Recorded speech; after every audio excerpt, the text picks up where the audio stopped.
अंदरूनी सियासी मामलात हैं उन पर भी बात करेंगे, और थोड़ा सा ये जो एक डेवलपमेंट है जिस पे हमने प्रोग्राम के पहले हिस्से में भी बात की उस पर भी बात करेंगे। हमारे साथ प्रोग्राम में मौजूद हैं सीनियर सियासतदान हैं फवाद चौधरी साहब, ने हमें ज्वाइन किया। बहुत शुक्रिया सर आपका, आपके वक्त के लिए। मैं फवाद साहब, प्रोग्राम के पहले हिस्से में भी थोड़ा सा हम इस हवाले से बात करते पहले आपकी राय लेके आगे बढ़ेंगे कि सर BLA को जो है वो दर्जा दे दिया गया है गैर मुल्की दहशतगर्द तंजीम का। इस डेवलपमेंट को सर कैसे देख रहे हैं? क्योंकि जाहिर है हमारी तरफ अगर हम अपने मौक़िफ़ को सामने रखें तो क्या ये कहना दुरुस्त होगा कि हमारे मौक़िफ़ को फाइनली अमेरिका ने तस्लीम कर लिया? क्योंकि हम तो बहुत अरसे से ये बात कह रहे हैं कि ये जो तंजीमें हैं ये फॉरेन फंडेड हैं, भारत की इनको पुष्टपनाही हासिल है और ये पाकिस्तान को डिस्टेबलाइज करने के लिए काम करती हैं। नहीं, ये बहुत बड़ी कामयाबी है पाकिस्तान की। मुझे तो अगर आप ये कहें कि अफगानिस्तान की जंग के बाद ये पाकिस्तान का सबसे सिग्निफिकेंट जो है वो डिप्लोमेटिक विक्ट्री है, तो उसमें कोई शुबा नहीं होगा। क्योंकि देखिए, सबसे पहले तो हमारे यहाँ लोगों को इतने इश्यूज की डेप्थ में बात होती नहीं है जी। बलूचिस्तान को आज़ाद मुल्क बनाने का जो एजेंडा है वो 1945 से जो है वो कहीं ना कहीं किसी ना किसी सूरत में चल रहा था।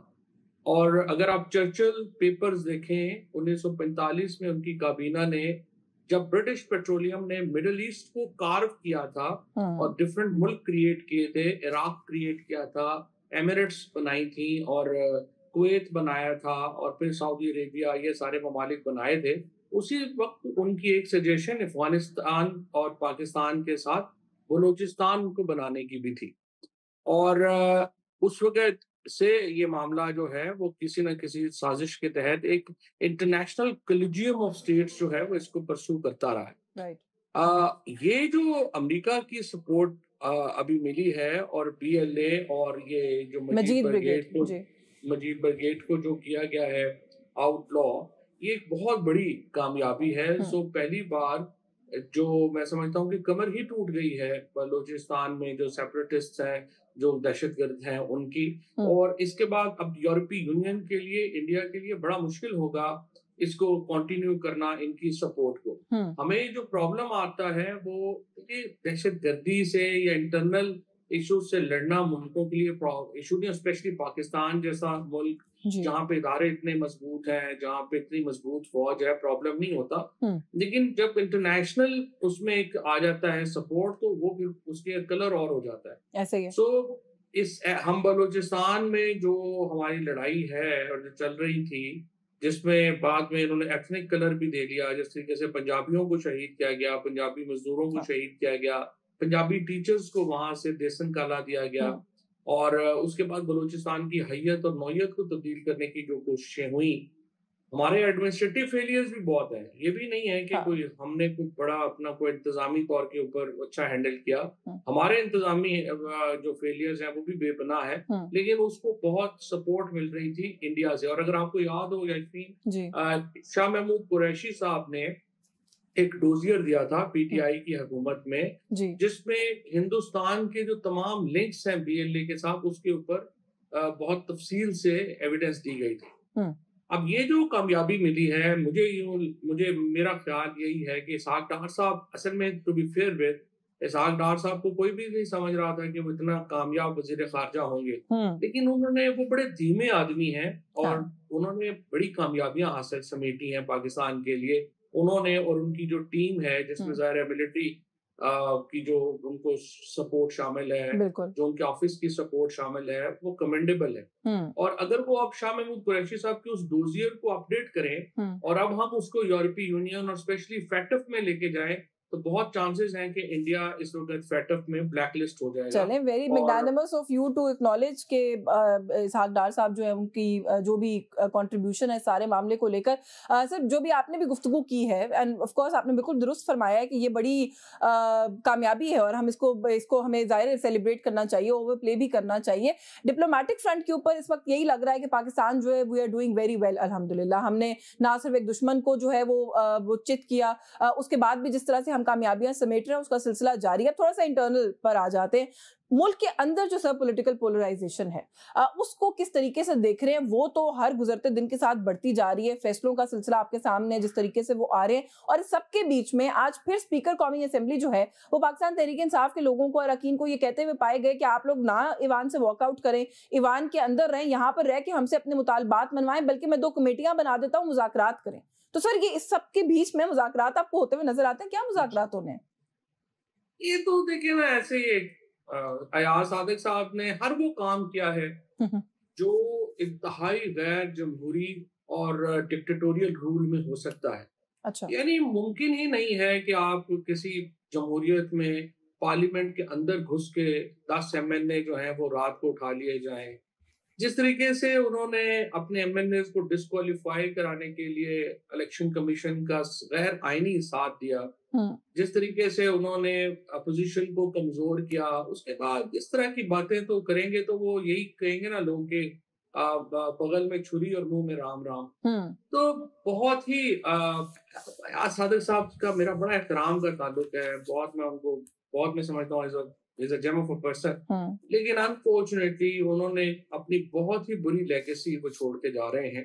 No speaker would like to be remembered as Ayaz Sadiq صاحب will be remembered. جس طریقے سے انہوں نے اپوزیشن کو کمزور کیا، آئین کو تیاگ دیا، پیچھے کر دیا، ان حالات میں ظاہر ہے حالات بھی مشکل ہیں، لیکن پھر بھی دیکھیں اداروں میں لوگ جو ہیں وہ ریزسٹ کرتے ہیں، وہ اپنی کچھ نہ کچھ عزت. لیکن حکومتی اراکین سے اگر بات کریں تو وہ تو کہتے ہیں کریڈٹ دیں ایاز صادق صاحب کو کہ پی ٹی آئی جیسی جماعت جو کہ بالکل فلیکسیبل نہیں ہو رہی تھی، ایک دفعہ میز پر بٹھا دیا پہلے. وہ کہتے ہیں بھاگے بھی پی ٹی آئی والے اس مذاکرات کے میز سے خود، لیکن کوشش یا ایفرٹ تو ایاز صادق کی تھی. نہیں تو اس کا کیا نتیجہ نکلا؟ وہ تو ایک یوزلیس ایفرٹ تھی. اسی طرح کی یوزلیس ایفرٹ آپ بھی وہ کہہ رہے ہیں دوبارہ آفر کر رہے ہیں کہ کر لیں. اچھا سر، تھوڑا سا coming down to the decisions also, کیونکہ آپ کو پتہ ہے کہ اب ایک وہ ہے ریلے میں فیصلہ آتا ہے، 13 لوگ جو ہے ان کو 10 سال کی سزا، 17 لوگوں کو 10 سال کی سزا.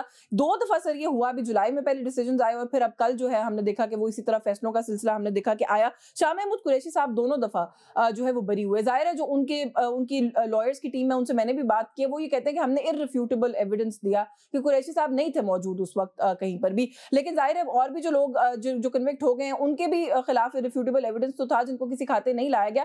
ان کے خلاف جو بریت، ان کے حق میں جو بریت کے فیصلے آتے ہیں، ایک تو اس کو کیسے دیکھ رہے ہیں؟ پی ٹی آئی اس کو کیسے دیکھے گی؟ آپ کو لگتا ہے کہ پی ٹی آئی کو الٹیمیٹلی بینیفٹ ہوگا اگر وہ بری ہو جاتے ہیں؟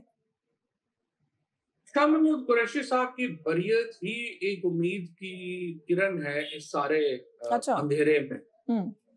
اگر شاہ محمود قریشی صاحب جو ہیں وہ باہر آ جاتے ہیں، وہ بیلنسڈ آدمی ہیں اور 2 سال انہوں نے قربانی دی ہے، جیل رہے ہیں باقی لوگوں کے ساتھ. میری نظر میں وہ ایک بڑے سلجھے ہوئے آدمی ہیں، پولیٹیشین ہیں، اور اگر وہ باہر آ جاتے ہیں اور تھوڑا بہت پی ٹی آئی کی فیصلہ سازی میں عمران خان ان کو کردار دیتے ہیں جو ابھی تک نہیں تھے. ابھی تک شاہ محمود قریشی کا، اعجاز چودھری کا، محمود الرشید کا، یاسمین راشد، عمر چیمہ، ان لوگوں کی کوئی حیثیت نہیں ہے پارٹی.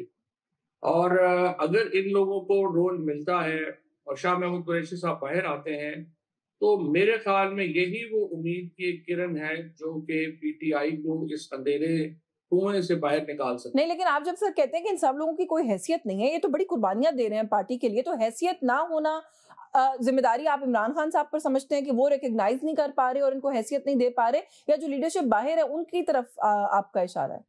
عمران خان تو جیل میں ہے نا جی، انہوں نے تو ظاہر ایکسیس نہیں ہے. عمران خان صاحب کے اوپر تو صرف ایک ہی آپ جو ہے وہ کہہ سکتے ہیں نا کہ جی انہوں نے ان لوگوں کو اپوائنٹ کیا ہوا ہے جی. ظاہر ہے کہ ان لوگوں کو اپوائنٹ خان صاحب نے کیا. میری اپنی نظر میں I can be totally wrong, Imran Khan نے پی ٹی آئی کو بزدار ماڈل کے حوالے کر دیا ہے، جو کہ پنجاب میں جس طرح سے انہوں نے بزدار کو لگایا اور سمجھا کہ ہم سے میں چلا لوں گا اسلام آباد میں بیٹھ کے. اب بھی اگر وہ یہ سمجھتے ہیں کہ وہ جیل سے بیٹھ کے ان بزدار ماڈل کے اوپر پارٹی چلا سکیں گے تو اسی وجہ سے عمران خان 2 سال سے جیل میں. انہیں اعتماد کرنا ہوگا اپنے لوگوں کے اوپر، شاہ محمود قریشی جیسے لوگوں کے اوپر، اعجاز چودھری، محمود الرشید جیسے لوگوں کے اوپر جو پولیٹیکل لوگ ہیں. آپ باہر کے لوگوں کو اعتبار نہیں کرتے، آپ سمجھتے ہیں کہ جو لوگ چلے گئے ان کو نہیں آپ اعتبار کرتے. عارف الوی پہ اعتبار کریں، اسد کیسر پہ کریں، شاہ محمود قریشی پہ کریں، اعجاز چودھری، محمود الرشید پہ کریں. लेकिन क्यों आप नहीं कर देखिए पा ना, रहे खान साहब इन पे एतबार? वैसे कोई आपका कोई एनालिसिस है इसके ऊपर? कुछ सोचा आपने कभी कि क्या वजह हो सकती है? लेकिन मेरे ख्याल में वजह यही हो सकती है ना कि वो सोचते होंगे कि ये जो पार्टी है हाँ। वो कहीं ये ना हो कि मेरे हाथ में ना रहे। ये हम्म। मुमकिन ही नहीं है। इमरान खान के अलावा पार्टी का कोई अच्छा, वजूद दिस ही इज अ नहीं वेरी है। वेरी इंपॉर्टेंट पॉइंट जो आपने रेज किया। मैंने ये सवाल भी पूछना था आपसे। मैं एक ब्रेक ले लूं, मुझे क्विक ब्रेक लेनी है। ब्रेक से वापस आके इस पे मजीद बात करती हूँ। कुरैशी साहब या कोई भी जिन लोगों का आपने नाम लिया उनमें से कोई पोटेंशियल लगता है पार्टी टेक ओवर करने का?